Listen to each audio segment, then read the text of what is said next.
pasasalamat sa Allah subhanahu wa ta'ala na pinahintulutan tayo na magkita, na naibahagi ko sa iyo ang kagandahan ng relihiyong Islam, naibahagi ko sa iyo na ang dapat pagkukulan ng pagsamba ay ang Allah subhanahu wa ta'ala.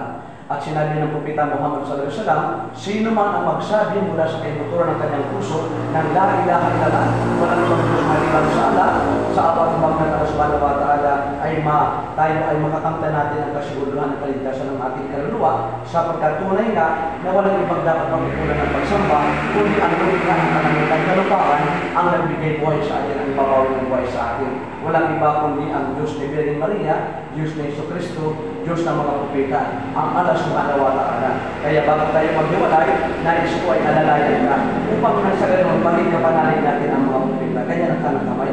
Sabihin mo, Ashhadu an la ilaha illa Allah wa ashhadu anna Muhammad Rasul Allah.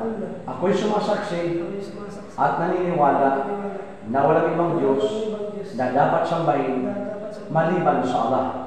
Ako'y sumasaksi at naniniwala na si Propeta Muhammad ay huling sugo ng Allah. Allahu Akbar. Masyaallah. Assalamualaikum warahmatullahi wabarakatuh. Payo ko sa ating sarili at sa iyo, mula ngayon hanggang sa huling higla ng ating buhay, tayo ay gumawa ng maraming kabutihan. Sambahin natin ang nag-iisang tagapaglikha. At kung sakaling may makikita ka mga kapanalig sa pananampalataya, at tanungin mo kung nasa ang bahay dalanginan ng masjid, ay pumunta ka doon. Nang sa ganun tayo ay magkaroon ng karagdagang kaalaman patungkol sa kabilang buhay.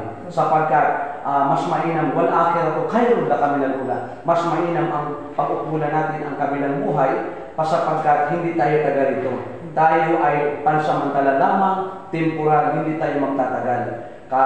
Dalayan ko sa subhanahu wa ta'ala na maragdagan ka pa ng kaalaman patungkol sa kabilang buhay. Assalamualaikum. Sabihin mo, waalaikum salam. Waalaikum salam. Yes. Good morning, kaibigan. Kumusta? Ano pangalan mo nga pala? JR po. Kuya JR, magandang iyong ginagawa. Lumalaban ka ng parihas. Talagang lahat ng trabaho na marangal ay dapat nating ipagmalaki. Ang katotohanan dyan ay nilikha tayo ng Allah subhanahu wa ta'ala, ng ating tagapaglikha, upang gumawa ng maraming kabutihan.